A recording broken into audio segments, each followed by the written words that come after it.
सतनाम वाहिगुरु साहिब जीओ।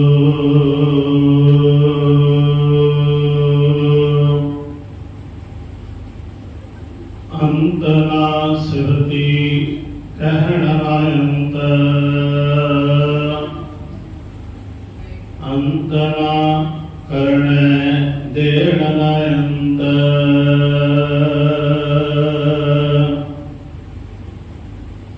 अंत ना सिफती कहण ना अंत,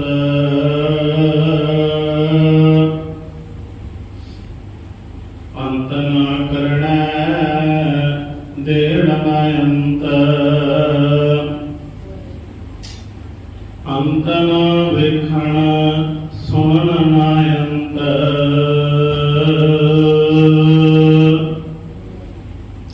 अंत न जपै क्या मन मंत। अंत न जपै कीता आकार, अंत न जपै पारावार। अंत कारण किते बिरलाए, तांके अंत न पाए जाए। यह अंत न जाने कोई,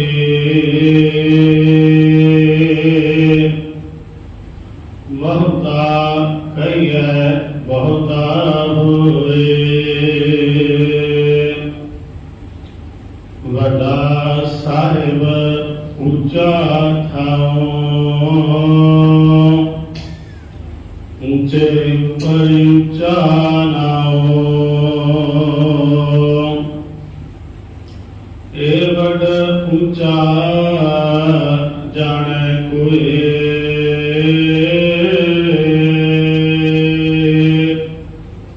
तैसे ऊंचे को जाने सोए।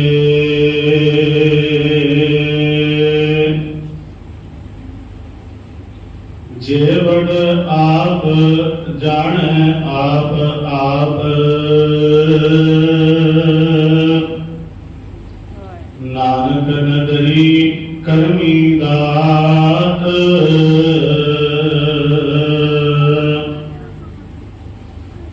जे वड आप जाने आप आप,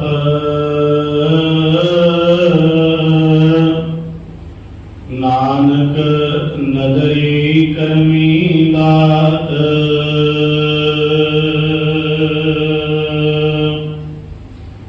वाहिगुरु जी का खालसा, वाहिगुरु जी की फतेह। परम अते सन्मानयोग जुगो जुग अटाल, चबर छतर तख्त दे मालक साहिब श्री गुरु ग्रंथ साहिब जी की पावन पवित्र हजूरी अंदर सुभायमान होए बैठे सत संगी जनों, बड़े भागां द्वारा सत्संगत दीआं अमोलक घड़ियां प्राप्त होईयां हन। प्रेम भावना अदब सत्कार सहित आप जियां ने संगति रूप विच सिमरन विच हाजरियां लगवाइयां हन। सो सतगुरु पातशाह जी की कृपालता सदका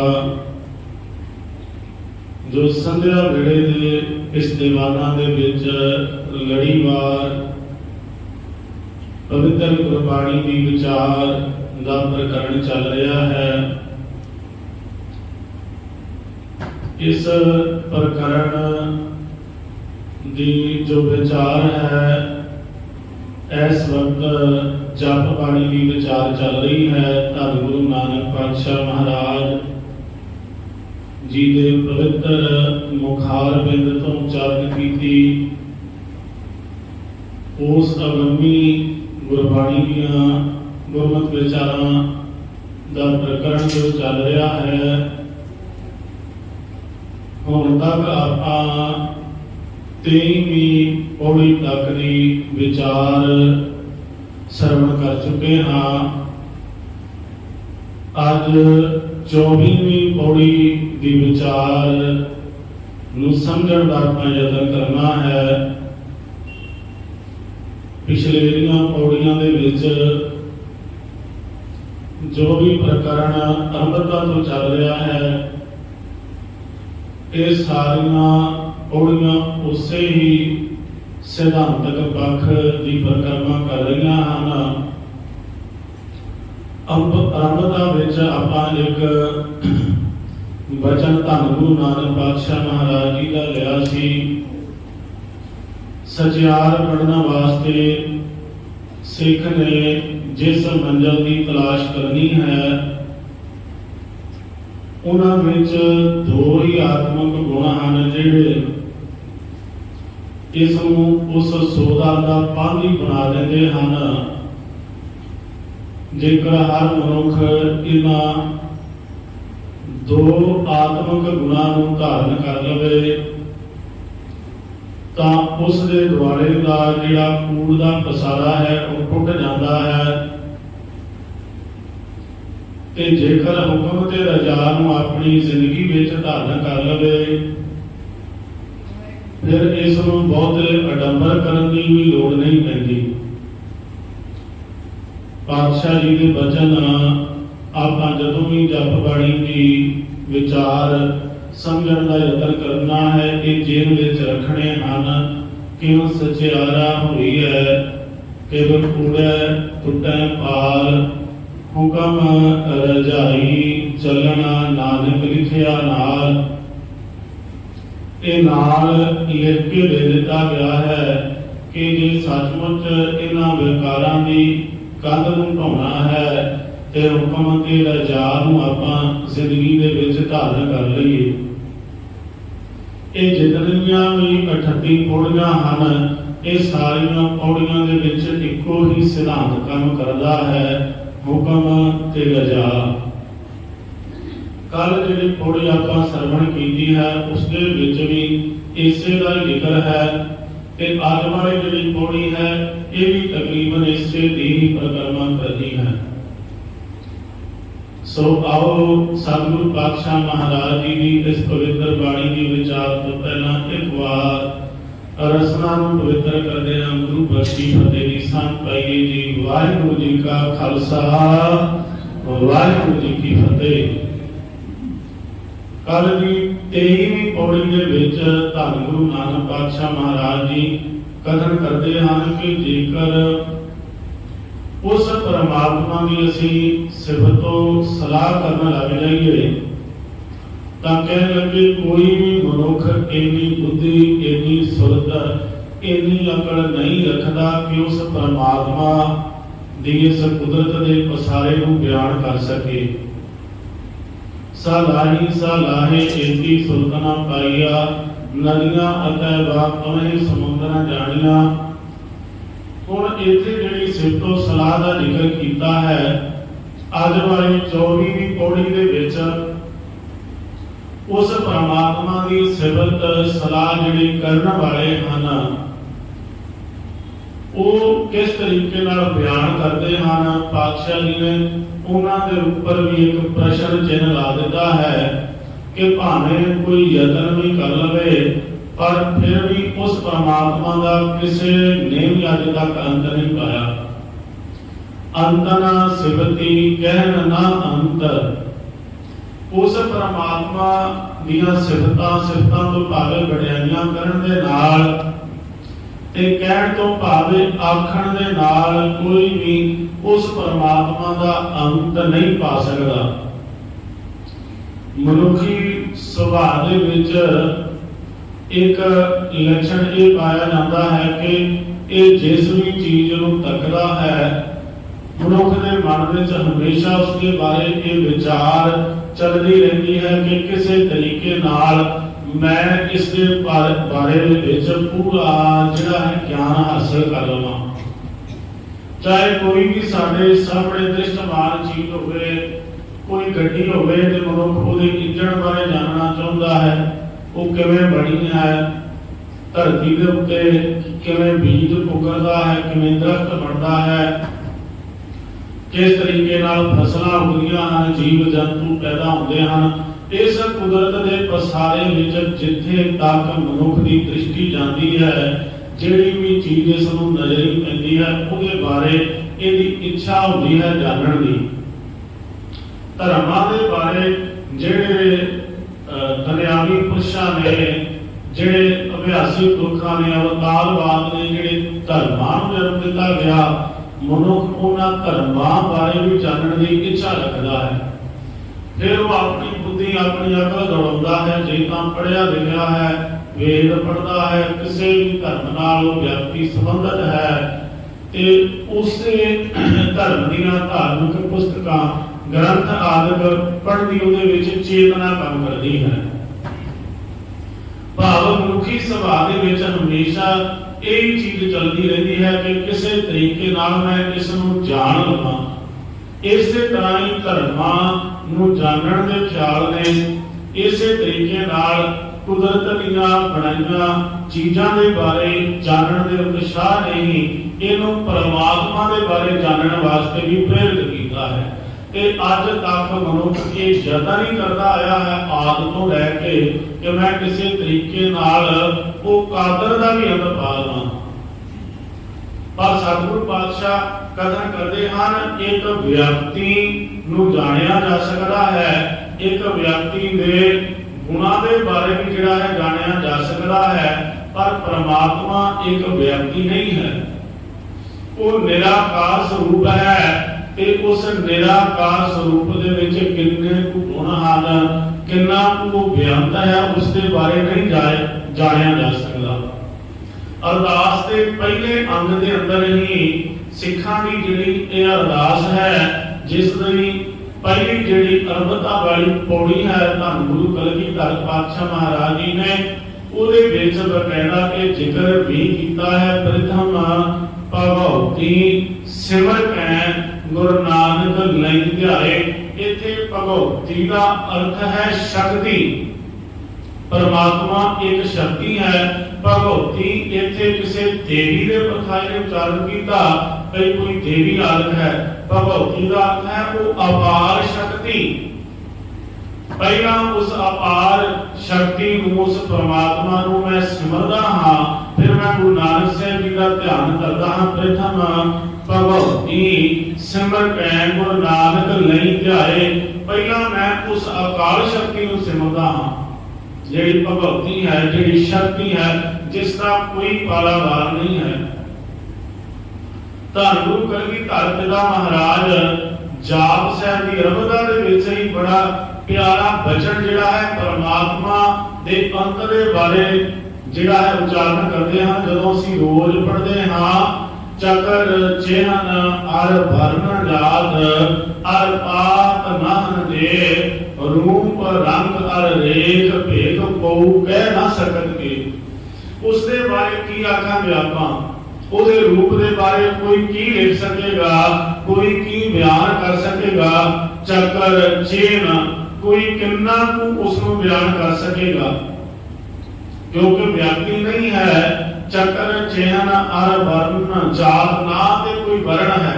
देखो जे तां व्यक्ति एक मनुख का बच्चा जन्म लेता है तां उहनूं किसे घराने दे विच तां जन्म लेना ही पैंदा है। समाज वालों बनाया हुआ ढांचा जिसने वखो वखरे घराने जात पात आदत विच समाज नूं वंडिया है, तां मनुख दा बच्चा जिथे जन्म लेंदा उहनूं समाज वालों जात भी मिल जाती है, उहनूं नाम भी मिल जाता है, उहनूं धर्म भी दे दिता जाता है। पर पातशाह जी उच्चारण करते ने कहण लगे वो परमात्मा दा जन्म ही नहीं लेंदा। इत्थे जिहड़ा जन्म लेंदा है उहदे मां-बाप भी होणगे, पर परमात्मा तात मात ना जात जाकर जन्म मरण बेहीन, उहदा कोई तात मात नहीं है। तात तो अर्थ है पिता, मात तो भावे माता। उस परमात्मा का कोई माता पिता नहीं है। तात मात ना जात जाकर जन्म मरण विहीन, जेड़ा जात तो भी परे है ते जेड़ा जन्मा जन्मांतरां विच भी नहीं पैदा। चक्र चेन अर वर्ण जात अर पात नाम जे, रूप रंग अर रेख भेद को कह ना सकत के अचल मूरत, जेड़ा कभी भी अपने टकाने तो पूरा दे परा नहीं हुंदा, जेड़ा जेड़ी शक्ति अडोल खड़ी हुई है। अचल मूर्त अन्न भाव प्रकाश अमें तोड़ कही जाए, अमें तोड़ लाते जिसनों तोलिया न जा सके, अमें तोड़ कही जाए कोट इंद्र इंद्राण साव सहान कही जाए त्रिभुवन महीप, सुर नर असुर नेत नेत बन तृण कहत, तब सर्व नाम कथै कवन कर्म नाम वर्णत समत। हे परमात्मा तेनू वर्णन करने की किसी विच भी समर्थ नहीं है। हुणे आपां शब्द श्रवण कीता है, अंत न पावत देव सवै, मुन इंद्र महा शिव जोग करी। अंत नहीं पाया इन्हां देवी देवतियां ने। अंत न पावत देव सवै, मुन इंद्र महा शिव जोग करी। मुन वेद ग्रंथ विचार रहो, हर जाप न छाडो एक घड़ी।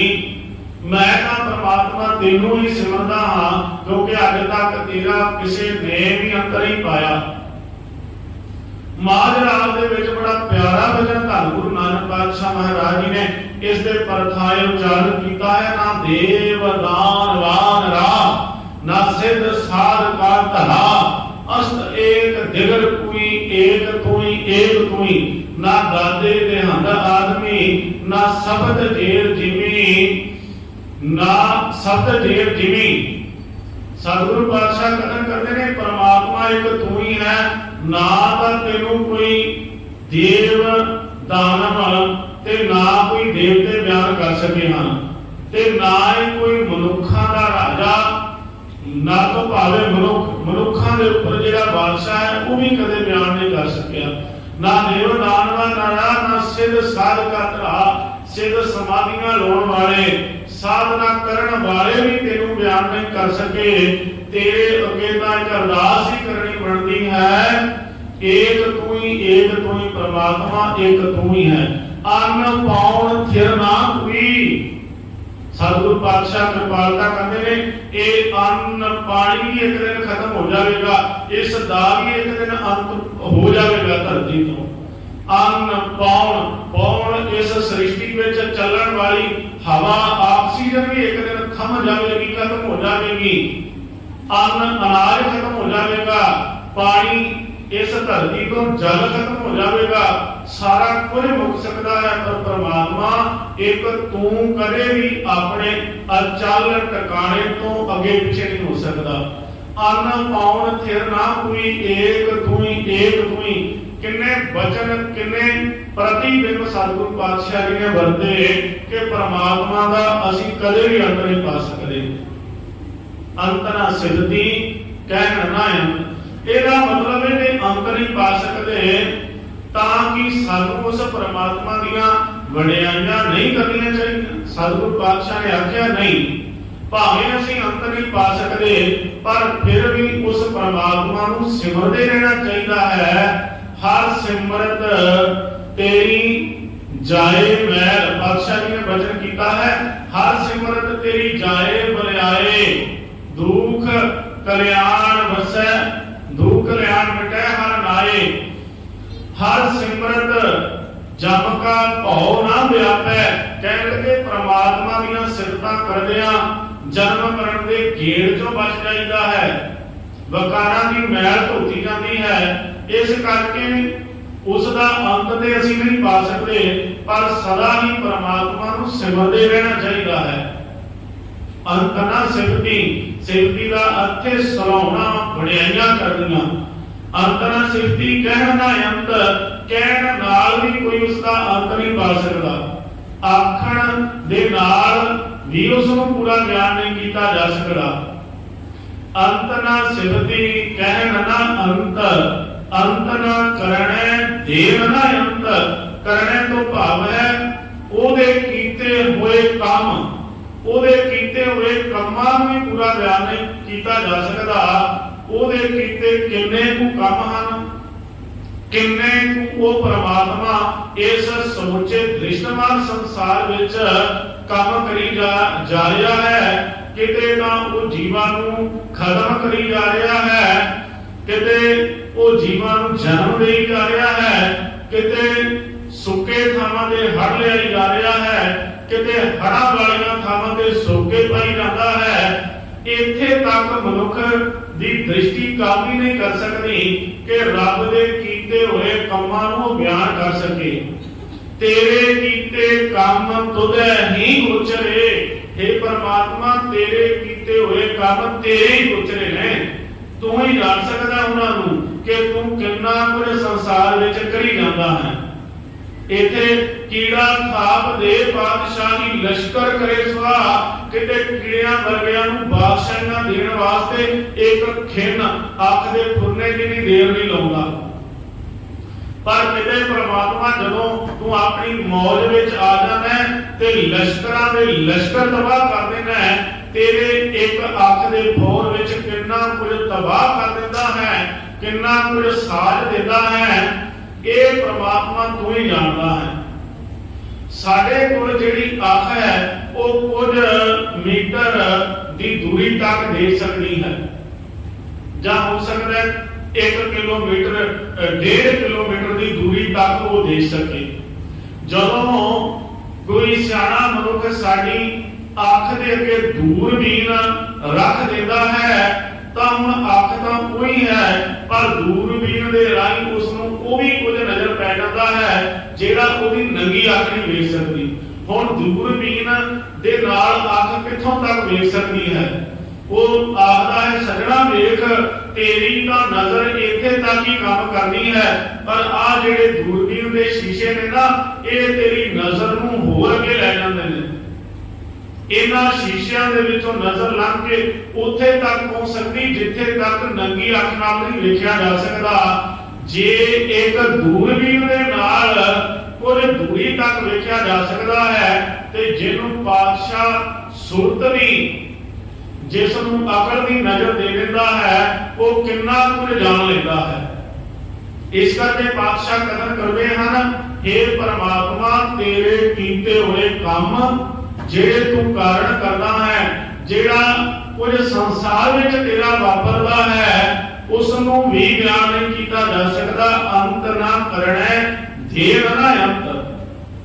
ਦੇਣ ਤੋਂ ਭਾਵੇਂ ਜਿਹੜਾ ਕੁਝ ਸੰਸਾਰ ਦੇ ਜੀਵਾਂ ਨੂੰ ਪ੍ਰਮਾਤਮਾ ਦੇ ਜਾਂਦਾ ਹੈ। ਹੁਣ ਕਿੰਨੀਆਂ ਕੁ ਦਾਤਾਂ ਪ੍ਰਮਾਤਮਾ ਦੇ ਜਾਂਦਾ ਹੈ। ਦੇਖੋ, ਜਿੰਨਾ ਕੁਝ ਸਾਡੇ ਨਜ਼ਰ ਦੇ ਸਾਹਮਣੇ ਹੈ ਅਸੀਂ ਉਹਨਾਂ ਨੂੰ ਹੀ ਬਿਆਨ ਕਰ ਸਕਦੇ ਹਾਂ। ਕਿਸੇ ਗਰੀਬ ਨੂੰ ਦੌਲਤ ਦੇ ਦਿੰਦਾ ਹੈ, ਕਿਸੇ ਨੂੰ ਪੁੱਤਰ ਦੀਆਂ ਦਾਤਾਂ ਦੇ ਦਿੰਦਾ ਹੈ। ਇਹ ਤਾਂ ਉਹਦੀਆਂ ਹਰ ਜਿਹੜੀਆਂ ਸਾਹਮਣੇ ਨਜ਼ਰ ਪੈਣ ਵਾਲੀਆਂ ਦਾਤਾਂ ਨੇ, ਪਰ ਜਿੱਥੇ ਤੱਕ ਸਾਡੀ ਅਕਲ ਨਹੀਂ ਜਾਂਦੀ, ਜਿੱਥੇ ਤੱਕ ਸਾਡੀ ਨਜ਼ਰ ਨਹੀਂ ਜਾਂਦੀ, ਉੱਥੇ ਵੀ ਪਰਮਾਤਮਾ ਜਿਹੜਾ ਹੈ ਦਾਤਾਂ ਦੇ ਜਾਂਦਾ ਹੈ। ਜਦੋਂ ਅਸੀਂ ਪਾਵਨ ਬਾਣੀ ਦੇ ਵਿੱਚ ਸ਼ਬਦ ਪੜ੍ਹਦੇ ਹਾਂ, ਜਨਨੀ ਕੇਰੇ ਉਦਰ ਉਦਕ ਮੈਂ ਪਿੰਡ ਕੀ ਆ ਦਸ ਦੁਆਰਾ, ਦੇ ਆਹਾਰ ਅਗਨ ਮੈਂ ਰੱਖੈ ਐਸਾ ਖਸਮ ਹਮਾਰਾ। ਵੇਖੋ, ਆਹ ਦਾ ਜਿਹੜਾ ਹੈ ਬਾਹਰ ਨਜ਼ਰ ਪੈ ਰਿਹਾ, ਜਿਹੜਾ ਦ੍ਰਿਸ਼ਟਮਾਨ ਸੰਸਾਰ ਹੈ, ਜਿਹਦੇ ਵਿੱਚ ਰੱਬ ਕਿਸੇ ਨੂੰ ਰੋਜੀ ਰੋਟੀ ਦੇਈ ਜਾਂਦਾ ਹੈ, ਕਿਸੇ ਨੂੰ ਕਿਸੇ ਪ੍ਰਕਾਰ ਦੀਆਂ ਦਾਤਾਂ ਦੇਈ ਜਾਂਦਾ ਹੈ, ਪਰ ਇੱਕ ਜਿਹੜਾ ਜੀਵ ਮਾਂ ਦੇ ਗਰਭ ਵਿੱਚ ਹੈ, ਜਿਹਨੂੰ ਕਿਸੇ ਨੇ ਵੇਖਿਆ, ਉਹਨੂੰ ਵੇਖੋ ਮਾਂ ਦੇ ਖਾਧੇ ਹੋਏ ਅੰਨ ਦੇ ਰਾਹੀਂ ਰੋਜੀ ਦੇਈ ਜਾਂਦਾ ਹੈ। ਮਾਂ ਦਾ ਖਾਧਾ ਹੋਇਆ ਅੰਨ ਜਿਹੜਾ ਹੈ ਉਹ ਬੱਚੇ ਦੀ ਖੁਰਾਕ ਬਣੀ ਜਾ ਰਿਹਾ ਹੈ। ਜਿਸ ਨੇ ਅਜੇ ਸੰਸਾਰ ਤੇ ਆ ਕੇ ਅੱਖ ਵੀ ਨਹੀਂ ਖੋਲੀ, ਜਿਹੜਾ ਮਾਂ ਦੇ ਉਦਰ ਦੇ ਵਿੱਚ ਹੈ, ਉਹਨੂੰ ਉਦਰ ਦੇ ਵਿੱਚ ਵੀ ਰਿਜਕ ਦੇਈ ਜਾਂਦਾ ਹੈ। ਇੱਥੋਂ ਅੱਗੇ ਨਹੀਂ ਫਿਰ ਵੇਖੋ, ਜਨਨੀ ਤੇਰੇ ਉਦਰ ਮੈਂ ਪਿੰਡ ਕੀ ਆਦਰਸ਼ ਦੁਆਰਾ, ਦੇ ਆਹਾਰ ਅਗਨ ਮੈਂ ਰੱਖੈ ਐਸਾ ਖਸਮ ਹਮਾਰਾ। ਤਾਂ ਅੱਗੇ ਪਾਤਸ਼ਾਹ ਕਥਨ ਕਰਦੇ ਹਨ, ਕੁੰਮੀ ਜਲ ਮੈਂ ਬਾਹਰ ਨਾ ਹੀ ਕਹਿਣਗੇ, ਇੱਕ ਕਛੂ ਕੁੰਮੀ ਜਿਹੜੀ ਏ ਪਾਣੀ ਪਾਣੀ ਵਿੱਚ ਰਹਿੰਦੀ ਹੈ ਤੇ ਉਹ ਜਿਹੜੀ ਪਾਣੀ ਵਿੱਚ ਰਹਿ ਕੇ ਕੱਚੂ ਭੂਮੀ ਸਮੁੰਦਰ ਵਿੱਚ ਰਹਿ ਕੇ ਆਂਡੇ ਜਿਹੜੇ ਨੇ ਸਮੁੰਦਰ ਦੇ ਕੰਢੇ ਤੇ ਦੇ ਦਿੰਦੀ ਹੈ, ਪਰ ਉੱਥੇ ਹੀ ਉਹਨਾਂ ਬੱਚਿਆਂ ਦਾ ਜਨਮ ਹੁੰਦਾ ਹੈ, ਆਂਡਿਆਂ ਵਿੱਚੋਂ ਨਿਕਲਦੇ ਨੇ, ਉੱਥੇ ਹੀ ਉਹਨਾਂ ਨੂੰ ਰਿਜ਼ਕ ਮਿਲ ਜਾਂਦਾ ਹੈ।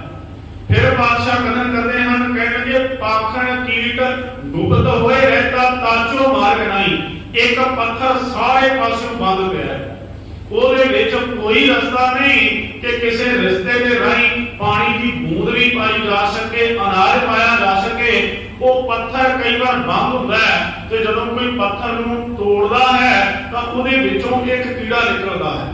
ਮਨੁੱਖ ਹੈਰਾਨ ਰਹਿ ਜਾਂਦਾ ਕਰਤੇ ਦੀਆਂ ਵਿਸਮਾਦ ਖੇਡਾਂ ਦੇ, ਇਹਨੂੰ ਬੰਦ ਪੱਥਰ ਦੇ ਵਿੱਚ ਕੌਣ ਰਿਜ਼ਕ ਦੇਈ ਜਾਂਦਾ ਹੈ। ਸਤਿਗੁਰੂ ਪਾਤਸ਼ਾਹ ਬਾਣੀ ਵਿੱਚ ਕਥਨ ਕਰਦੇ ਨੇ, ਪਾਖਣ ਕੀਟ ਗੁਪਤ ਹੋਏ ਰਹਿਤਾ ਤਾਚੋ ਮਾਰਗ ਨਹੀਂ। ਸਤਿਗੁਰੂ ਪਾਤਸ਼ਾਹ ਕਥਨ ਕਰਦੇ ਨੇ, ਉਹਦੇ ਵਿੱਚ ਤਾਂ ਕੋਈ ਰਿਜ਼ਕ ਦੇਣ ਵਾਲਾ ਹੀ ਨਹੀਂ ਹੈ। ਕੌਣ ਇਹਨਾਂ ਜੀਵਾਂ ਨੂੰ ਰਿਜ਼ਕ ਦੇ ਜਾਂਦਾ ਹੈ? ਉਹ ਐਸਾ ਦਾਤਾ ਹੈ ਜਿਹੜਾ ਵੱਡਾ ਦਾਤਾ ਹੈ, ਦੇਣ ਨਾ ਅੰਤ, ਉਹਦੀਆਂ ਦਾਤਾਂ ਵਿੱਚ ਕਦੇ ਟੋਟਾ ਨਹੀਂ ਹੁੰਦਾ।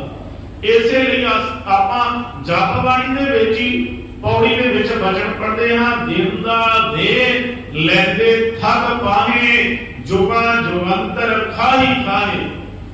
ਉਹ ਇੰਨਾ ਵੱਡਾ ਦਾਤਾ ਹੈ ਕਿ ਦਾਤਾ ਦੇ ਹੀ ਜਾਂਦਾ ਹੈ, ਜੀਵ ਦਾਤਾ ਮਾਣ ਕੇ ਲੈ ਕੇ ਥੱਕ ਜਾਂਦੇ ਹਨ। ਧੰਨ ਗੁਰੂ ਰਾਮਦਾਸ ਪਾਤਸ਼ਾਹ ਮਹਾਰਾਜ ਜਦੋਂ ਚੂਨਾ ਮੰਡੀ ਲਾਹੌਰ ਦੇ ਵਿੱਚ ਜਨਮ ਹੋਇਆ, 2 ਸਾਲ ਦੀ ਉਮਰ ਸੀ ਜਿਸ ਦਿਨ ਮਾਂ ਚੜਾਈ ਕਰ ਗਈ। 7 ਸਾਲ ਪੌਣੇ 7 ਸਾਲ ਦੀ ਉਮਰ ਹੋਈ ਤੇ ਪਿਤਾ ਹਰਦਾਸ ਜੀ ਚੜਾਈ ਕਰ ਗਏ। ਇਹਨਾਂ ਨੂੰ ਸਾਂਭਣ ਵਾਸਤੇ ਨਾਨੀ ਆਈ ਤੇ ਨਾਨੀ ਜਿਹੜੀ ਸੀ ਚੂਨਾ ਮੰਡੀ ਲਾਹੌਰ ਦੇ ਵਿੱਚੋਂ ਵਾਸਰ ਕੇ ਲੈ ਕੇ ਆ ਗਈ, ਜਿੱਥੇ ਉਹ ਭਾਈ ਜੇਠਾ ਜਿਹੜਾ ਹੈ ਗੁਰੂ ਅਮਰਦਾਸ ਪਾਤਸ਼ਾਹ ਜੀ ਦੀ ਸੇਵਾ ਦੇ ਵਿੱਚ ਲੱਗਿਆ। ਕੁਝ ਸਮਾਂ ਪਾ ਕੇ ਨਾਨੀ ਵੀ ਚੜਾਈ ਕਰ ਗਈ, ਜਿਸ ਨੂੰ ਰਿਸ਼ਤੇਦਾਰਾਂ ਨੇ ਛੱਡ ਦਿੱਤਾ, ਚਾਚੇ ਤਾਇਆਂ ਨੇ ਤਿਆਗ ਦਿੱਤਾ, ਜਿਸ ਨੂੰ ਚਾਚੇ ਤਾਏ ਰੱਖਣ ਵਾਸਤੇ ਤਿਆਰ ਨਹੀਂ ਹੋਏ। ਉਸ ਵਕਤ ਜਦੋਂ ਗੁਰੂ ਅਮਰਦਾਸ ਪਾਤਸ਼ਾਹ ਜੀ ਦੇ ਲੰਗਰਾਂ ਦੀ ਸੇਵਾ ਕੀਤੀ, ਕਿਤੇ ਸਰੋਵਰ ਦੀ ਸੇਵਾ ਕੀਤੀ, ਕਈ ਪ੍ਰਕਾਰ ਦੀਆਂ ਸੇਵਾਵਾਂ ਕੀਤੀਆਂ ਤੇ ਆਪ ਹੀ ਨੇ ਇਤਿਹਾਸ ਪੜ੍ਹਿਆ, ਕੈਸੀਆਂ ਬਰਕਤਾਂ ਦੇ ਪਾਤਰ ਬਣਾ ਦਿੱਤਾ ਗੁਰੂ ਅਮਰਦਾਸ ਪਾਤਸ਼ਾਹ ਜੀ। ਗੁਰੂ ਅਮਰਦਾਸ ਪਾਤਸ਼ਾਹ ਜੀ ਦੀ ਸੁਪੁੱਤਰੀ ਬੀਬੀ ਭਾਨੀ ਜੀ ਦੇ ਨਾਲ ਆਨੰਦ ਕਾਰਜ ਹੋਏ। ਭਾਈ ਜੇਠਾ ਜੀ ਤੋਂ ਜਿਸ ਦਿਨ ਉਹਨਾਂ ਤੇ ਬੁਰਾਈ ਦਾ ਛਤਰ ਫਹਿਰਾਇਆ ਤੇ ਇੱਥੇ ਭਾਈ ਜੇਠਾ ਜੀ ਜਿਹੜੇ ਗੁਰੂ ਰਾਮਦਾਸ ਪਾਤਸ਼ਾਹ ਜੀ ਬਣੇ ਸਨ, ਨੇਤਰ ਸਿੰਗਲ ਹੋ ਗਏ ਸਨ। ਗੁਰੂ ਅਮਰਦਾਸ ਪਾਤਸ਼ਾਹ ਮਹਾਰਾਜ ਜੀ ਨੇ ਆਖਿਆ ਕਿ ਅੱਜ ਤੇ ਗੁਰੂ ਨਾਨਕ ਪਾਤਸ਼ਾਹ ਦੇ ਘਰ ਦੇ ਵਾਰਸ ਬਣੇ ਹੋ, ਪਰ ਅੱਜ ਨੇਤਰਾਂ ਵਿੱਚ ਜਲ ਕਿਉਂ ਹੈ, ਪਾਣੀ ਕਿਉਂ ਆਇਆ ਹੈ? ਇੱਥੇ ਗੁਰੂ ਰਾਮਦਾਸ ਪਾਤਸ਼ਾਹ ਜੀ ਨੇ ਬਚਨ ਕੀਤਾ, ਕਹਿਣ ਲੱਗੇ ਸਾਨੂੰ ਅੱਜ ਉਹ ਸਮਾਂ ਚੇਤੇ ਆਉਂਦਾ ਹੈ ਜਿਸ ਦਿਨ ਅਸੀਂ ਚੂਨਾ ਮੰਡੀ ਲਾਹੌਰ ਦੇ ਵਿੱਚ ਘੁੰਗੜੀਆਂ ਵੇਚਣ ਜਾਂਦੇ ਹੁੰਦੇ ਸਾਂ। ਸਾਨੂੰ ਚਾਚੇ ਤਾਇਆਂ ਨੇ ਵੀ ਨਹੀਂ ਸਾਂਭਿਆ, ਜਿੱਥੇ ਵੀ ਅਸੀਂ ਜਾਣਾ ਕਿਸੇ ਨੇ ਬੱਚਾ ਸਮਝ ਕੇ ਦੁਰਕਾਰ ਦੇਣਾ, ਪਰ ਪਾਤਸ਼ਾਹ ਜਿਸ ਦਿਨ ਦੇ ਤੁਹਾਡੇ ਦਰਬਾਰ ਦੇ ਵਿੱਚ ਆਏ, ਇੱਥੇ ਦੁਰਕਾਰ ਹੀ ਨਹੀਂ ਮਿਲਿਆ, ਇੱਥੇ ਪਿਆਰ ਹੀ ਮਿਲਿਆ ਸਦਾ। ਇੱਥੇ ਗੁਰੂ ਰਾਮਦਾਸ ਪਾਤਸ਼ਾਹ ਜੀ ਨੇ ਬਚਨ ਉਚਾਰਨ ਕੀਤੇ ਸਨ, ਕਹਿਣ ਲੱਗੇ ਕਿ ਅਸਲ ਵਿੱਚ ਇਹਨਾਂ ਨੇਤਰਾਂ ਵਿੱਚ ਇਹ ਸਾਰਾ ਕੁਝ ਤੱਕ ਕੇ ਹੀ ਪਾਣੀ ਆਇਆ ਹੈ। ਕਹਿਣ ਲੱਗੇ ਕਦੇ ਕੀੜਿਆਂ ਦੇ ਵਾਂਗੂ ਅਸੀਂ ਰੁਲਦੇ ਸਾਂ ਲਾਹੌਰ ਦੀਆਂ ਗਲੀਆਂ ਵਿੱਚ, ਹਮ ਰੁਲਤੇ ਫਿਰਤੇ ਕੋਈ ਬਾਤ ਨਾ ਪੁੱਛਤਾ, ਗੁਰ ਸਤਿਗੁਰ ਸੰਗ ਕੀੜੇ ਹਮ ਥਾਪੇ, ਧੰਨ ਧੰਨ ਗੁਰ ਨਾਨਕ ਜਿਨ ਕੇਰਾ, ਜਿਤ ਮਿਲਿਆ ਝੁਕੇ ਸਭ ਸੋਗ ਸੰਤਾਪੇ। ਜਿਸ ਦਿਨ ਗੁਰੂ ਨਾਨਕ ਪਾਤਸ਼ਾਹ ਦੇ ਘਰ ਵਿੱਚ ਆਏ ਹਾਂ, ਇੱਥੇ ਦਾਤਾਂ ਦੀ ਕਦੇ ਤੋੜ ਨਹੀਂ ਆਈ। ਸਤਿਗੁਰੂ ਪਾਤਸ਼ਾਹ ਕਥਨ ਕਰਦੇ ਹਨ, ਉਹ ਪਰਮਾਤਮਾ ਕਿੰਨਾ ਕੁ ਵੱਡਾ ਦਾਤਾ ਹੈ, ਕਿੰਨੀਆਂ ਕੁ ਬੇਅੰਤ ਦਾਤਾਂ ਦਿੰਦਾ ਹੈ, ਇਹਨਾਂ ਦਾਤਾਂ ਦਾ ਵੀ ਕੋਈ ਅੰਤ ਨਹੀਂ, ਕਿੰਨਾ ਕੁਝ ਦੇ ਜਾਂਦਾ ਹੈ। ਬਟ ਦਾ ਬੀਜ ਮੈਂ ਰਵ ਜੋ ਜਾਕੋ ਤੀਨ ਲੋਕ ਵਿਸਥਾਰ, ਬੋੜ ਦਾ ਬੀਜ ਕਿੰਨਾ ਹੁੰਦਾ ਹੈ, ਬਿਲਕੁਲ ਬਰੀਕ ਲਿਆਉਂਦਾ ਹੈ, ਕਿਸੇ ਨੇ ਅੰਦਾਜ਼ਾ ਵੀ ਨਹੀਂ ਲਗਾਇਆ ਹੋਵੇਗਾ ਕਿ ਆ ਜਿਹੜਾ ਰਾਈ ਦੇ ਦਾਣੇ ਤੋਂ ਵੀ ਛੋਟਾ छोटा बीज इहने लखां मनुखां नूं छां दे देनी है। ਇਹਦੇ ਥੱਲੇ ਕਈ ਸੈਂਕੜੇ ਬੰਦੇ ਰਹਿ ਜਾਣੇ ਨੇ, ਕਈਆਂ ਨੂੰ ਇਹਨੇ ਛਾਂ ਦੇ ਦੇਣੀ ਹੈ। ਕਿਸੇ ਨੇ ਉਸ ਰਾਈ ਦੇ ਦਾਣੇ ਤੋਂ ਛੋਟੇ ਬੋੜ ਦੇ ਬੀਜ ਦੇ ਵੱਲ ਵੇਖ ਕੇ ਅੰਦਾਜ਼ਾ ਨਹੀਂ ਲਗਾਇਆ ਹੋਵੇਗਾ ਇਸ ਬੀਜ ਵਿੱਚੋਂ ਇੰਨੇ ਪੱਤੇ ਤੇ ਇੰਨਾ ਵਿਸ਼ਾਲ ਰੁੱਖ ਨਿਕਲੇਗਾ। ਪਰ ਰੱਬ ਦੀਆਂ ਖੇਡਾਂ ਕਿੰਨੀਆਂ ਵੱਡੀਆਂ ਹੋਈਆਂ ਦਾਤਾਂ ਨੇ ਬਾਦਸ਼ਾਹ ਕਥਨ ਕਰਦੇ ਨੇ।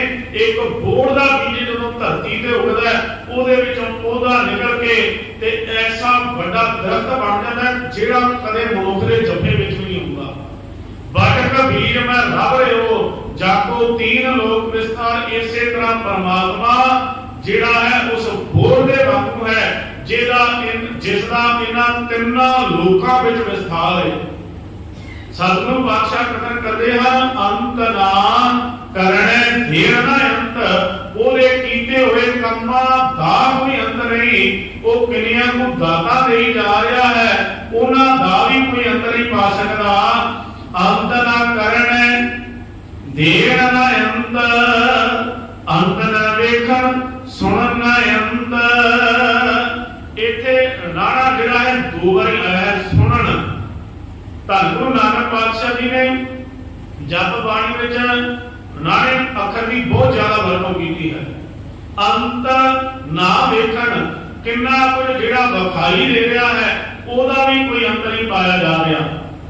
ਜਿੰਨਾ ਦ੍ਰਿਸ਼ਟਮਾਨ ਵਿਖਾਈ ਦਿੰਦਾ ਹੈ ਉਸ ਪ੍ਰਮਾਤਮਾ ਦਾ ਜਿਹੜਾ ਸਾਕਾਰ ਰੂਪ ਇਹ ਸੰਸਾਰ ਹੈ ਜਿਹੜਾ ਸਾਨੂੰ ਅੱਖਾਂ ਨਾਲ ਵਿਖਾਈ ਦਿੰਦਾ ਹੈ ਇਹਦਾ ਵੀ ਕੋਈ ਅੰਤ ਨਹੀਂ।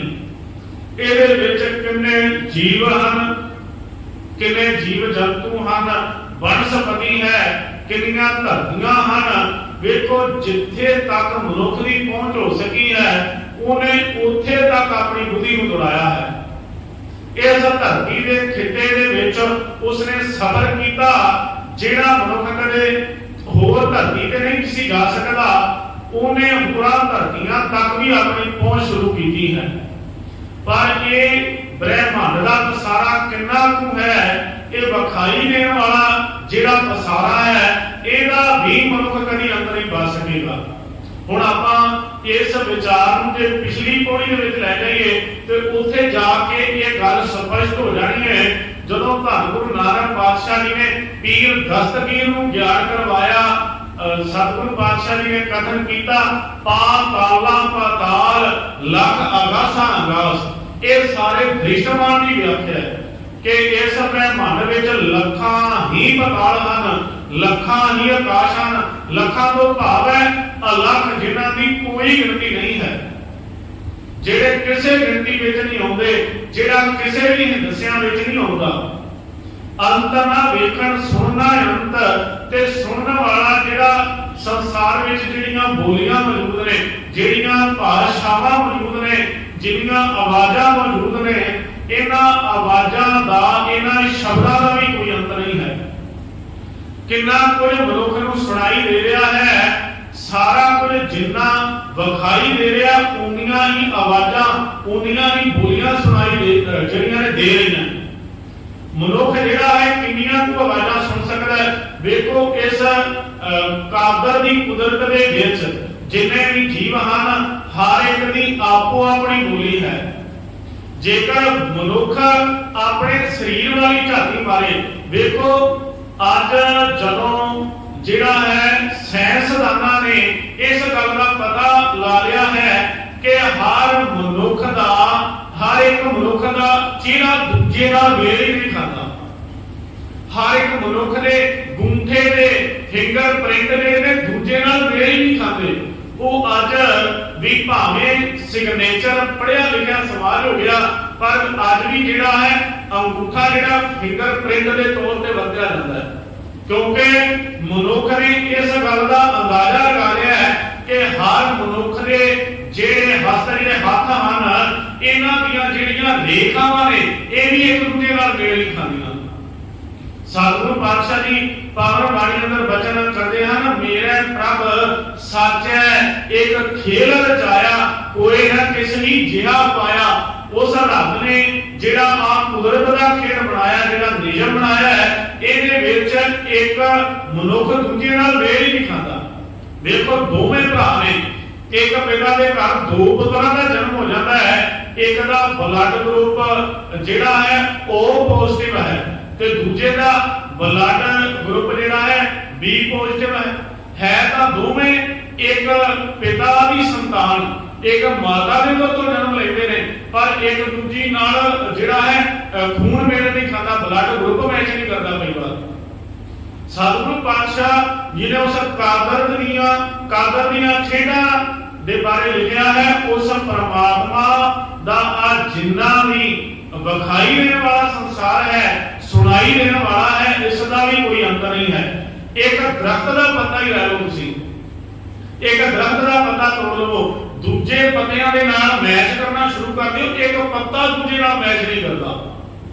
इन्नी को उसने विस्माद खेड रची है, कोई भी किसी नाल मेल नहीं खाता। ये दृष्टमान संसार, ये कुदरत के जीवां दीयां बोलियां सुनाई देने वालियां आवाज़ां, कां दी अपनी आवाज़ है, कोयल दी अपनी आवाज़ है, कबूतर दी अपनी आवाज़ है। 84 लाख जूना विच एक भी जीव ऐसा नहीं जेदी बोली जेदी भाषा दूजे नाल मेल खांदी होवे। सतगुरु पातशाह कथन करते हैं, दृष्टमान विखाई देने वाला ते सुनाई देने वाला, एदा भी कोई अंत नहीं है। अंत ना वेखण सुन ना अंत, अंत ना जापै क्या मन मंत। जापै तो भावे जापदा है जां किसी के बारे जानना, मंत का अर्थ इत्थे मंत्र नहीं है। मंत्र शब्द जिहड़ा है मंत्री तो आया है।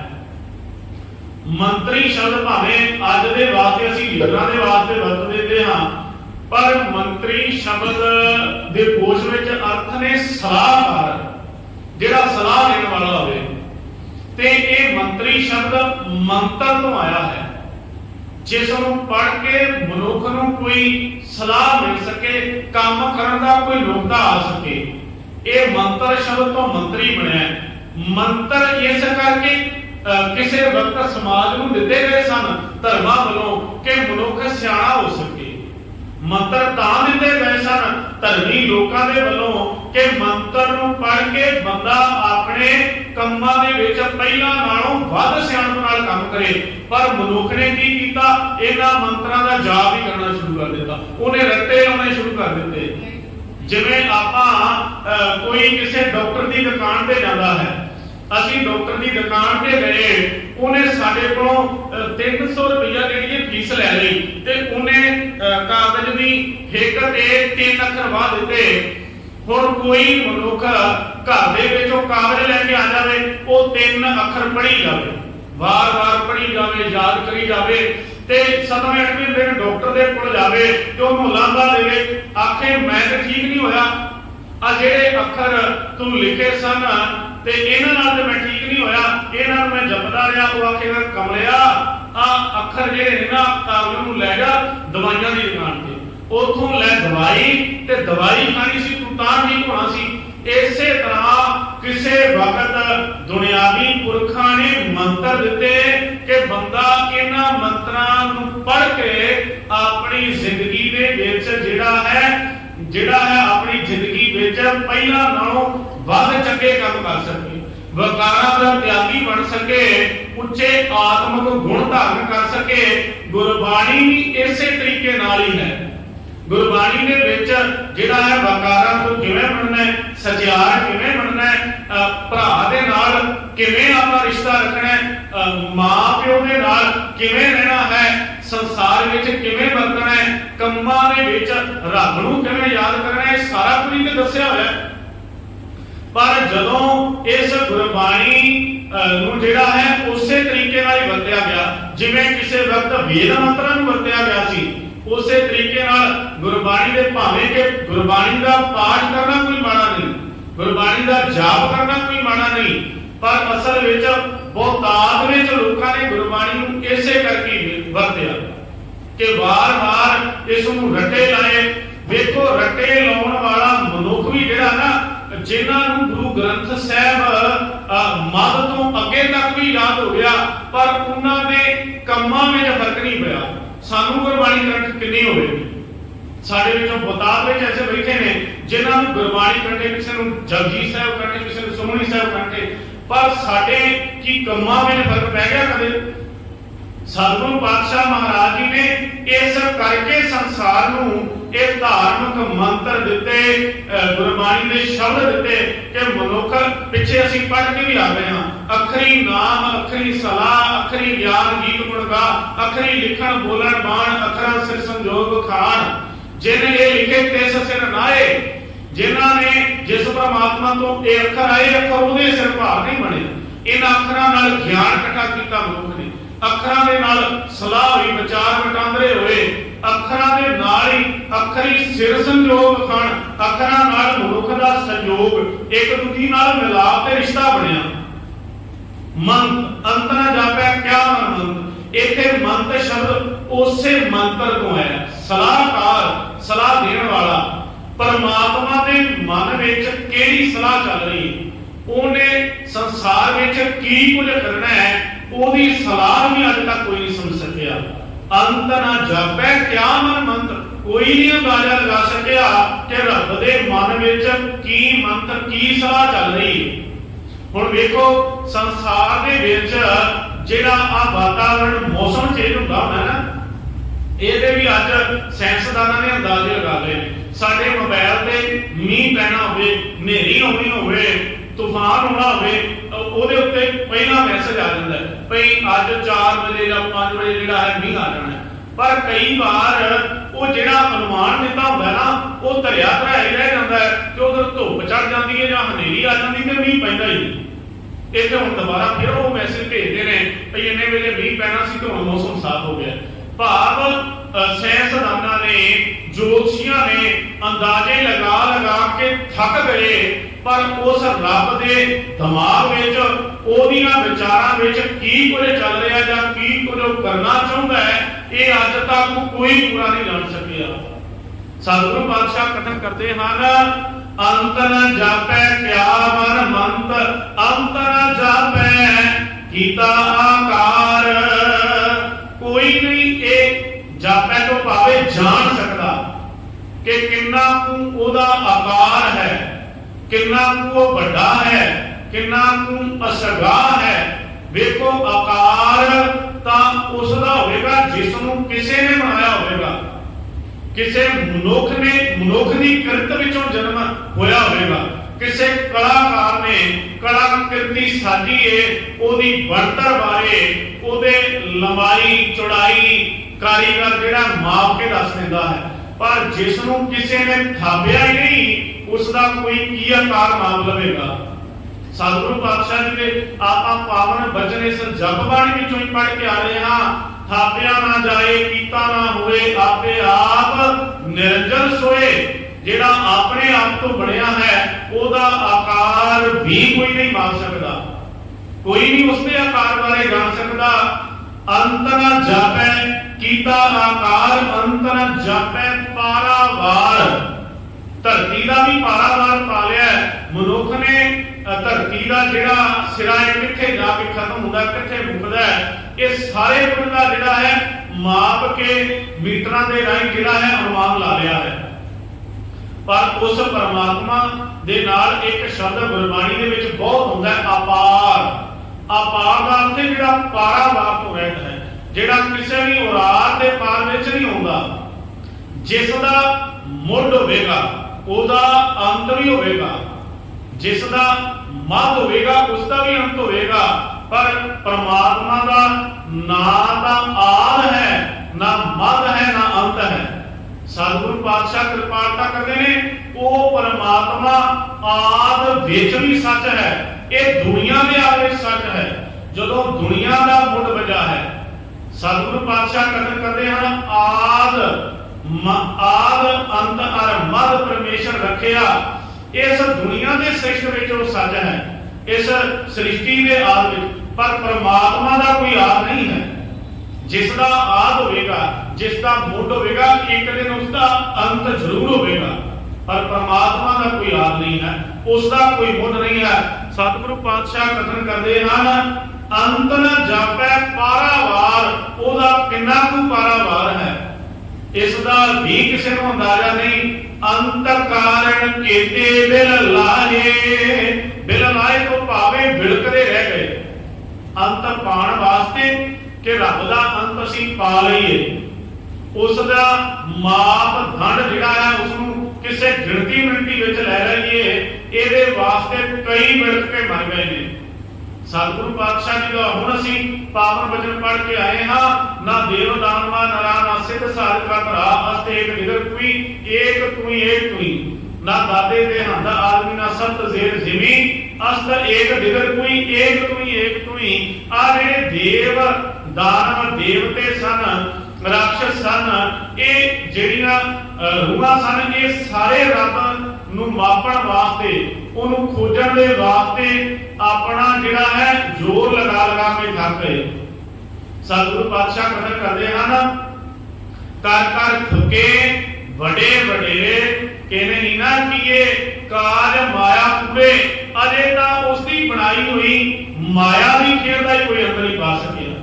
ਕਰ ਕਰ ਥਕੇ ਵੱਡੇ ਵਡੇਰੇ, ਕਹਿੰਦੇ ਨਹੀਂ ਨਾ ਕੀਏ ਕਾਜ ਮਾਇਆ ਪੂਰੇ। ਅਜੇ ਤੱਕ ਮਾਇਆ ਦੇ ਕਾਜ, माया नूं ही कोई नहीं समझ सकिया, जिहड़ी परमात्मा तो माया भाव कादर दी एक खेड वापरी है। सतगुरु पातशाह कथन करते हैं, अंत कारण केते बिल राहे, उस परमात्मा के अंत वास्ते कई बिलकदे रह गए हैं। अंतना कांत देव सभै मन इंद्र महाशिव जोग करी, इथे कई उसका अंत पा पा के थक गए हैं। अंत कारण केते बिल राहे, ताकि अंत न पाए जाने, ताकि तो पावे उस परमात्मा दा अंत जिहड़ा है नहीं पा सके। इहनूं इहो नहीं पढ़ना जी, जे इहो पढ़ांगे तां हाहे नूं जिहड़ा है होरा लग जाएगा। इत्थे हाहे नूं औंकड़ लगा है, जिस दा भावे एक वचन, इह परमात्मा दा इह जिहड़ा है, इह अंत जिहड़ा है, इह अंत ना जाने कोई। ਇਹ ਜਿਹੜਾ ਪਰਮਾਤਮਾ ਦਾ ਅੰਤ ਹੈ ਨਾ, ਜਿਹੜਾ ਉੱਪਰ ਸਾਰਾ ਕੁਝ ਬਿਆਨ ਕਰ ਦਿੱਤਾ ਗੁਰੂ ਨਾਨਕ ਪਾਤਸ਼ਾਹ ਨੇ, ਇਹ ਅੰਤ ਨਾ ਜਾਣੇ ਕੋਈ। ਇਹ ਪਰਮਾਤਮਾ ਦਾ ਅੰਤ ਕਿਸੇ ਨੇ ਅੱਜ ਤੱਕ ਜਾਣਿਆ। ਇਹ ਅੰਤ ਨਾ ਜਾਣੇ ਕੋਈ, ਬਹੁਤਾ ਕਹੀਐ ਬਹੁਤਾ ਹੋਏ। ਇਸ ਸ਼ਬਦ ਨੂੰ ਆਮ ਤੌਰ ਤੇ ਅਸੀਂ ਕਿੱਥੇ ਵਰਤੋਂ ਕਰਦੇ ਹਾਂ? ਰੱਬ ਦੀਆਂ ਦਿੱਤੀਆਂ ਦਾਤਾਂ ਵਾਸਤੇ। ਜੇ ਕਿਸੇ ਨੂੰ ਮਾਇਆ ਦੇ ਦਿੱਤੀ ਹੈ ਜਾਂ ਕਿਸੇ ਕੋਲ ਮਾਇਆ ਘਟ ਹੈ, ਅਸੀਂ ਆਖਦੇ ਹਾਂ ਨਹੀਂ ਤੂੰ ਬਹੁਤਾ ਆਖਿਆ ਕਰ ਬਹੁਤੀ ਮਿਲੇਗੀ, ਬਹੁਤਾ ਨਹੀਂ ਹੈ ਬਹੁਤਾ ਹੋਏ। ਗੁਰਬਾਣੀ ਦੇ ਬਹੁਤਾਤ ਵਿੱਚ ਐਸੇ ਸ਼ਬਦ ਨੇ ਜਿਨ੍ਹਾਂ ਦੀ ਵਰਤੋਂ ਆਪਾਂ ਨਿੱਜੀ ਕੰਮਾਂ ਵਾਸਤੇ ਕਰਦੇ ਹਾਂ। ਤੇ ਇੱਕ ਗੱਲ ਹੋਰ ਕਰਦੇ ਹਾਂ ਕਿ ਗੁਰਬਾਣੀ ਦੇ ਪਾਵਨ ਸ਼ਬਦ ਜਿਹੜੇ ਨੇ ਸਾਡੇ ਦੁਨਿਆਵੀ ਕੰਮਾਂ ਦੀ ਵਰਤੋਂ ਵਾਸਤੇ ਨਹੀਂ। ਜਿਵੇਂ ਕਿਸੇ ਦੇ ਘਰ ਦੇ ਵਿੱਚ ਕੋਈ ਕਾਰਜ ਹੋਵੇ ਤਾਂ ਆਮ ਤੌਰ ਤੇ ਸਾਡੇ ਵਰਗੇ ਪ੍ਰਚਾਰਕ ਰਾਗੀ ਕੀਰਤਨੀਏ ਉੱਥੇ ਖੁਸ਼ੀ ਦੇ ਕਾਰਜਾਂ ਵਿੱਚ ਸ਼ਬਦ ਪੜ੍ਹ ਦਿੰਦੇ ਨੇ, ਲੱਖ ਖੁਸ਼ੀਆਂ ਪਾਤਸ਼ਾਹੀਆਂ ਜੇ ਸਤਿਗੁਰ ਨਦਰ ਕਰੇ, ਨਿਮਕ ਏਕ ਹਰਿ ਨਾਮ ਦੇ ਮੇਰਾ ਮਨ ਤਨ ਸੀਤਲ ਹੋਏ। ਪਰ ਇਹ ਸ਼ਬਦ ਜਿਹੜਾ ਖੁਸ਼ੀਆਂ ਦੇ ਪਰਥਾਏ ਉਚਾਰਨ ਨਹੀਂ ਕੀਤਾ ਹੋਇਆ। ਇਹ ਪੂਰਾ ਸ਼ਬਦ ਜਦੋਂ ਅਸੀਂ ਪੂਰਾ ਸ਼ਬਦ ਵਾਚਾਂਗੇ ਪੜਾਂਗੇ ਤਾਂ ਸਾਨੂੰ ਪਤਾ ਚੱਲ ਜਾਵੇਗਾ ਭਈ ਸ਼ਬਦ ਵਿੱਚ ਪਾਤਸ਼ਾਹ ਗੱਲ ਕਿਹੜੀ ਆਖਣੀ ਚਾਹੁੰਦੇ ਨੇ। ਜਿਵੇਂ ਮ੍ਰਿਤਕ ਦੇ ਸ਼ਬਦ ਕਈ ਕਥਾਕਾਰ ਰਾਗੀਆਂ ਢਾਡੀਆਂ ਨੇ ਚੁਣੇ ਹੋਏ ਨੇ, ਉਹਨਾਂ ਨੇ ਇਹ ਸ਼ਬਦ ਜਿਹੜੇ ਹਨ ਆਖਦੇ ਹਨ ਕਿ ਅਸੀਂ ਮ੍ਰਿਤਕ ਦੇ ਹੀ ਪੜ੍ਹਨੇ। ਜਿਵੇਂ ਬਾਬਾ ਕਬੀਰ ਸਾਹਿਬ ਜੀ ਦਾ ਸ਼ਬਦ ਪੜਿਆ ਜਾਂਦਾ ਹੈ, ਮਰਦਾ ਮਰਦਾ ਜਾਗੂਆ ਮਰ ਕੇ ਨਾ ਜਾਣਿਆ ਕੋਈ। ਆਹ ਸ਼ਬਦ ਜਿਹੜਾ ਪੁਰਾਣੀ ਚੜ੍ਹਾਈ ਕਰ ਗਿਆ ਉਹਦੇ ਵਾਸਤੇ ਥੋੜਾ ਵਰਤਿਆ ਹੋਵੇਗਾ। ਇਹ ਤਾਂ ਸਤਿਗੁਰੂ ਪਾਤਸ਼ਾਹ ਮਨੁੱਖ ਦੇ ਜੀਵਨ ਦੀ ਵਿਆਖਿਆ ਕਰ ਰਹੇ ਨੇ ਕਿ ਦੁਨੀਆ ਵਿੱਚ ਬੜੇ ਚਲੇ ਗਏ ਨੇ, ਪਰ ਕਿਸੇ ਨੂੰ ਅੱਜ ਤੱਕ ਮਰਨਾ ਨਹੀਂ ਆਇਆ ਕਿ ਮਰੀਦਾ ਕਿਵੇਂ ਹੈ। ਆਪਣੇ ਮਨ ਨੂੰ ਸ਼ਬਦ ਵਿੱਚ ਗੁਰੂ ਦੀ ਕਿਰਪਾ ਵਿੱਚ ਕਿਵੇਂ ਮਾਰਿਆ ਜਾਂਦਾ ਹੈ। ਇਸ ਤਰੀਕੇ ਦੇ ਨਾਲ ਬਹੁਤਾਤ ਵਿੱਚ ਐਸੀਆਂ ਗੁਰਬਾਣੀ ਦੀਆਂ ਪੰਕਤੀਆਂ ਜਿਨ੍ਹਾਂ ਨੂੰ ਆਪਾਂ ਆਪਣੇ ਨਿੱਜੀ ਮਫਾਦਾਂ ਵਾਸਤੇ ਨਾ ਵਰਤੀਏ, ਨਿੱਜੀ ਕੰਮਾਂ ਵਾਸਤੇ ਨਾ ਵਰਤੀਏ। ਸਤਿਗੁਰੂ ਪਾਤਸ਼ਾਹ ਕਿਰਪਾ ਕਰਦੇ ਨੇ, ਬਹੁਤਾ ਕਹੀਏ ਬਹੁਤਾ ਹੋਏ। ਰੱਬ ਦੀ ਜਿੰਨੀ ਵੀ ਸਿਰ ਤੋਂ ਸਵਾ ਕਰਾਂਗੇ ਨਾ, ਵਡਿਆਈ ਕਰਾਂਗੇ ਤਾਂ ਕਹਿਣ ਲੱਗੇ ਉਹ ਬਹੁਤਾ ਕਹਿੰਦਿਆਂ ਕਹਿੰਦਿਆਂ ਹੋਰ ਬਹੁਤੀ ਹੋ ਜਾਂਦੀ ਹੈ। ਜਿੰਨਾ ਕੁ ਅਸੀਂ ਬਿਆਨ ਕਰਾਂਗੇ ਤਾਂ ਅਸੀਂ ਬਿਆਨ ਕਰਨ ਵਾਲਾ ਵੀ ਮਨ ਵਿੱਚ ਅੰਦਾਜ਼ਾ ਲਗਾਉਂਦਾ ਮੈਂ ਤਾਂ ਪੂਰਾ ਬਿਆਨ ਹੀ ਨਹੀਂ ਕਰ ਸਕਿਆ। ਉਹ ਕਿੰਨਾ ਕੁ ਅਸਵਾਹ ਹੈ ਇਹ ਮੈਂ ਪੂਰਾ ਬਿਆਨ ਹੀ ਨਹੀਂ ਕਰ ਸਕਿਆ, ਆਪਣੇ ਸ਼ਬਦਾਂ ਵਿੱਚ ਉਸ ਨੂੰ ਵਰਣਨ ਨਹੀਂ ਕਰ ਸਕਿਆ, ਕਿਉਂਕਿ ਜਿੰਨਾ ਕੁ ਕੋਈ ਉਹਨੂੰ ਵਰਣਨ ਕਰ ਦਿੰਦਾ ਹੈ। ਗਿਆਨੀ ਮਸਕੀਨ ਸਿੰਘ ਜੀ ਨੇ ਜਦੋਂ ਜਪਜੀ ਸਾਹਿਬ ਦਾ ਪਹਿਲਾ ਸ਼ਬਦ ਅਰਥਾਂ ਵਾਲਾ ਟੀਕਾ ਕੀਤਾ ਨਾ, ਤਾਂ ਉਹਨਾਂ ਨੇ ਦੂਜੀ ਵਾਰ ਜਦੋਂ ਟੀਕਾ ਕੀਤਾ ਤਾਂ ਉਹਨਾਂ ਨੇ ਕਈਆਂ ਨੂੰ ਇਹ ਆਖਿਆ ਕਹਿਣ ਲੱਗੇ, ਜਿਹੜੇ ਮੈਂ ਪਹਿਲਾਂ ਅਰਥ ਕੀਤੇ ਸਨ ਨਾ, ਬਾਅਦ ਵਿੱਚ ਮੈਨੂੰ ਆਪ ਨੂੰ ਖੁਦ ਉਹ ਅਰਥ ਠੀਕ ਨਾ ਜਾਪਦੇ। ਕਿ ਗੁਰੂ ਨਾਨਕ ਪਾਤਸ਼ਾਹ ਜੀ ਨੇ ਜੋ ਅਕਾਲ ਪੁਰਖ ਦੀ ਨਿਰੋਲ ਵਿਆਖਿਆ ਕੀਤੀ ਹੈ ਨਾ, ਮੈਨੂੰ ਇਹ ਮਹਿਸੂਸ ਹੋਇਆ ਕਿ ਮੈਂ ਪੂਰਾ ਬਿਆਨ ਨਹੀਂ ਕਰ ਸਕਿਆ, ਮੈਂ ਉਹ ਸ਼ਬਦ ਅਰਥ ਜਿਹੜੇ ਨੇ ਚੰਗੀ ਤਰ੍ਹਾਂ ਜਿਹੜੀ ਹੈ ਉਹਦੀ ਵਿਆਖਿਆ ਨਹੀਂ ਕਰ ਸਕਿਆ। ਤੇ ਗੁਰੂ ਸਵਾਰਿਓ, ਮੈਂ ਅਕਸਰ ਹੀ ਅੱਜ ਕਰਦਾ ਹੁੰਦਾ ਕਿ ਇਹ ਦਾਵਾ ਨਹੀਂ ਸਾਡਾ ਕਿਸੇ ਦਾ, ਮੇਰਾ ਵੀ ਕੋਈ ਦਾਵਾ ਨਹੀਂ, ਤੁਹਾਡਾ ਵੀ ਕੋਈ ਦਾਵਾ ਨਹੀਂ। ਦੇਖੋ ਜਿਸ ਸੰਦਰਭ ਵਿੱਚ ਗੁਰੂ ਨਾਨਕ ਪਾਤਸ਼ਾਹ ਨੇ ਰੱਬ ਦੀਆਂ ਬਾਤਾਂ ਲਾਈਆਂ ਨੇ ਨਾ, ਜਿਹੜੀਆਂ ਗੱਲਾਂ ਉਹਨਾਂ ਨੇ ਕੀਤੀਆਂ, ਉਹਦਾ ਅਸੀਂ ਕੋਈ ਅੰਦਾਜ਼ਾ ਨਹੀਂ ਲਗਾ ਸਕਦੇ ਕਿ ਉਹਨਾਂ ਨੇ ਕੀ ਸਮਝਾਉਣ ਦਾ ਯਤਨ ਕੀਤਾ। ਇਹਦਾ ਸਾਡੀ ਇੱਕ ਨਮਾਣੀ ਦੀ ਕੋਸ਼ਿਸ਼ ਹੁੰਦੀ ਹੈ ਕਿ ਗੁਰਬਾਣੀ ਦੇ ਸ਼ਬਦਾਂ ਦਾ ਜਿਹੜਾ ਹੈ ਥੋੜਾ ਜਿਹਾ ਅਸੀਂ ਅਨੁਮਾਨ, ਥੋੜੀ ਜਿਹੀ ਸ਼ਬਦੀ ਅਰਥ ਕਰਕੇ ਜਿਹੜਾ ਹੈ ਸਮਝਣ ਦਾ ਆਪ ਯਤਨ ਕਰ ਲਈਏ। ਇਹਦੇ ਵਿੱਚ ਇਹ ਨਹੀਂ ਭਈ ਮੈਂ ਬਿਆਨ ਕਰ ਰਿਹਾ ਜਾਂ ਵਿਆਖਿਆ ਕਰ ਰਿਹਾ, ਇਹਦੇ ਅਕਸਰ ਹੀ ਮੈਂ ਬੇਨਤੀ ਕਰਦਾ ਹਾਂ ਕਿ ਅਸੀਂ ਸਾਰੇ ਸਮਝ ਰਹੇ ਹਾਂ, ਗੁਰਬਾਣੀ ਨੂੰ ਸਮਝ ਕੇ ਪੜ੍ਹਨ ਦਾ ਯਤਨ ਕਰ ਰਹੇ ਹਾਂ। ਅੰਤ ਕਾਰਨ ਕੀਤੇ ਦਿਲ ਲਾਏ, ਤਾਕੇ ਅੰਤ ਨਾ ਪਾਏ ਜਾਏ, ਇਹ ਅੰਤ ਨਾ ਜਾਣੇ ਕੋਏ, ਬਹੁਤਾ ਕਹੀਐ ਬਹੁਤਾ ਹੋਏ। ਜਿੰਨਾ ਕੁ ਬਿਆਨ ਕਰਾਂਗੇ ਉਸ ਤੋਂ ਵੀ ਪਰਮਾਤਮਾ ਜਿਹੜਾ ਹੈ ਉਹਦਾ ਵੀ ਕੋਈ ਅੰਤ ਨਹੀਂ, ਉਹ ਬਹੁਤ ਹੋ ਜਾਂਦਾ ਹੈ, ਉਸ ਤੋਂ ਵੀ ਅੱਗੇ ਦੀ ਖੇਡ ਹੈ। ਬਹੁਤਾ ਕਹੀਐ ਬਹੁਤਾ ਹੋਏ, ਵੱਡਾ ਸਾਹਿਬ ਉੱਚਾ ਥਾਉ। ਸਾਹਿਬ ਦਾ ਅਰਥ ਹੈ ਮਾਲਕ, ਉਹ ਮਾਲਕ ਵੱਡਾ ਹੈ ਤੇ ਉਹਦਾ ਥਾਂ ਵੀ ਬੜਾ ਉੱਚਾ ਹੈ। ਜਿਸ ਥਾਂ ਤੇ ਪਰਮਾਤਮਾ ਵਸਦਾ ਹੈ ਉਹ ਥਾਂ ਵੀ ਜਿਹੜਾ ਹੈ ਵੱਡਾ ਹੈ, ਉਸ ਤਾਕਤ ਵੀ ਸਾਡੀ ਪਹੁੰਚ ਨਹੀਂ। ਵੱਡਾ ਸਾਹਿਬ ਉੱਚਾ ਥਾਉ, ਉਹ ਜਿੱਥੇ ਵਰਤਦਾ ਹੈ, ਜਿੱਥੇ ਪਰਮਾਤਮਾ ਦੀ ਪਹੁੰਚ ਹੈ, ਉਸ ਥਾਂ ਤੱਕ ਵੀ ਕਿਸੇ ਦੀ ਪਹੁੰਚ ਨਹੀਂ। ਜਿੱਥੇ ਜਾਏ ਹੈ ਮੇਰਾ ਸਤਿਗੁਰੂ, ਸੋ ਥਾਨ ਸੁਹਾਵਾ ਰਾਮ ਰਾਜੇ। ਉਹ ਥਾਂ ਜਿਹੜਾ ਹੈ ਸੋਭਾ ਵਾਲਾ ਹੈ, ਜਿੱਥੇ ਪਰਮਾਤਮਾ ਵਸਦਾ ਹੋਵੇਗਾ, ਉੱਥੇ ਤੱਕ ਵੀ ਕਿਸੇ ਦੀ ਪਹੁੰਚ ਨਹੀਂ। ਉੱਚੇ ਉੱਪਰ ਉੱਚਾ ਨਾਉ, ਉਸ ਉੱਚੇ ਪਰਮਾਤਮਾ ਦੇ ਉੱਪਰ ਉਸ ਦਾ ਨਾਮ ਵੀ ਬੜਾ ਉੱਚਾ ਹੈ। ਉਸ ਦਾ ਜਿੰਨਾ ਕੁ ਪਰਮਾਤਮਾ ਦੇ ਵੇਖੋ ਜਿੰਨੇ ਵੀ ਨਾਮ ਹਨ ਉਹ ਸਾਰੇ ਉੱਚੇ ਹਨ ਤੇ ਸਾਰੇ ਹੀ ਨਾਮ ਉਸ ਪਰਮਾਤਮਾ ਦੇ ਉੱਪਰ ਖਰੇ ਉਤਰਦੇ ਹਨ। ਸਤ ਸ਼ਬਦ ਹੈ, ਨਿਰਭਉ ਸ਼ਬਦ ਹੈ, ਨਿਰਵੈਰ ਸ਼ਬਦ ਹੈ, ਅਕਾਲ ਸ਼ਬਦ ਹੈ। ਜਿੰਨੇ ਵੀ ਪਰਮਾਤਮਾ ਦੇ ਨਾਮ ਹਨ ਉੱਚੇ ਹਨ ਤੇ ਉਹਦੇ ਉੱਤੇ ਖਰੇ ਉਤਰਦੇ ਹਨ। ਇੱਕ ਵਿਅਕਤੀ ਦੇ ਉੱਪਰ ਇਹ ਨਾਮ ਖਰੇ ਨਹੀਂ ਉਤਰਦੇ, ਨਾ ਢੁਕਦੇ ਨੇ, ਪਰ ਪਰਮਾਤਮਾ ਦੇ ਨਾਮ ਨਾਲ ਜਿਹੜਾ ਵੀ ਨਾਮ ਜੋੜ ਦਈਏ ਉਹ ਪਰਮਾਤਮਾ ਉੱਪਰ ਢੁਕਦਾ ਹੈ। ਉੱਚੇ ਉੱਪਰ ਉੱਚਾ ਨਾਉ, ਕੇਵੜ ਉੱਚਾ ਹੋਵੇ ਕੋਏ। ਇਸ ਤਰੀਕੇ ਦੇ ਨਾਲ ਕੋਈ ਪਰਮਾਤਮਾ ਦੀ ਸਿਫਤ ਤੋਂ ਸਲਾਹ ਕਰਦਿਆਂ, ਉਸ ਉੱਚੇ ਨੂੰ ਸਲਾਉਂਦਿਆਂ ਹਰ ਇੱਕ ਮਨੁੱਖ ਆਪਣੇ ਜੀਵਨ ਵਿੱਚ ਉੱਚਾ ਹੋ ਜਾਂਦਾ ਹੈ। ਤੇ ਇਸੇ ਉੱਚੇ ਕੋ ਜਾਣੈ ਸੋਏ, ਉਸ ਪਰਮਾਤਮਾ ਉੱਚੇ ਨੂੰ ਜਿਹੜਾ ਵੱਡਾ ਹੈ ਕੋਈ ਬਿਰਲਾ ਮਨੁੱਖ ਹੀ ਜਾਣ ਸਕਦਾ ਹੈ। ਜੇਵੜ ਆਪ ਜਾਣੈ ਆਪ ਆਪ। ਪਰਮਾਤਮਾ ਦੀ ਜਿਹੜੀ ਦਾਤ ਹੈ, ਪਰਮਾਤਮਾ ਦਾ ਜਿਹੜਾ ਨਿਰਾਕਾਰ ਸਰੂਪ ਹੈ, ਉਹ ਪਰਮਾਤਮਾ ਆਪਣੇ ਆਪ ਨੂੰ ਆਪ ਹੀ ਜਾਣਦਾ ਹੈ, ਕੋਈ ਦੂਜਾ ਉਸ ਨੂੰ ਜਾਣ ਨਹੀਂ ਸਕਦਾ। ਜੇਵੜ ਆਪ ਜਾਣੈ ਆਪ ਆਪ, ਨਾਨਕ ਨਦਰੀ ਕਰਮੀ ਦਾਤ। ਨਦਰੀ ਦਾ ਅਰਥ ਹੈ ਬਖਸ਼ਿਸ਼, ਕਰਮੀ ਦਾ ਅਰਥ ਹੈ ਰਹਿਮਤ, ਕਰਮਾਂ ਦੇ ਨਾਲ। ਸਤਿਗੁਰੂ ਧੰਨ ਗੁਰੂ ਨਾਨਕ ਪਾਤਸ਼ਾਹ ਕਥਨ ਕਰਦੇ ਹਨ, ਇਹ ਪ੍ਰਮਾਤਮਾ ਕਿਰਪਾ ਕਰ, ਤੇਰਾ ਸਰੂਪ ਜਿਹੜਾ ਹੈ, ਤੇਰਾ ਨਿਰਾਕਾਰ ਸਰੂਪ ਤੂੰ ਆਪ ਹੀ ਜਾਣਦਾ ਹੈ। ਮੇਰੇ ਉੱਪਰ ਬਖਸ਼ਿਸ਼ ਕਰ, ਰਹਿਮਤ ਕਰ, ਮੇਰੇ ਕਰਮ ਉੱਚੇ ਹੋ ਜਾਣ, ਚੰਗੇ ਹੋ ਜਾਣ। ਮੈਨੂੰ ਵੀ ਇਹ ਦਾਤ ਦੇ ਦੇ ਕਿ ਮੈਂ ਤੇਰੇ ਨਾਲ ਜੁੜ ਸਕਾਂ ਤੇ ਤੇਰੇ ਨਾਲ ਜੁੜ ਕੇ ਆਪਣਾ ਜੀਵਨ ਜਿਹੜਾ ਹੈ ਉੱਚਾ ਕਰ ਸਕਾਂ। ਸਤਿਗੁਰੂ ਪਾਤਸ਼ਾਹ ਦੀ ਕਿਰਪਾਲਤਾ ਕਰਨਾ। ਨਾਨਕ ਨਦਰੀ ਕਰਮੀ ਦਾਤ, ਅਸੀਂ ਵੀ ਨਦਰੀ ਰਹਿਮਤ ਬਖਸ਼ਿਸ਼ ਦੇ ਪਾਤਰ ਬਣੀਏ।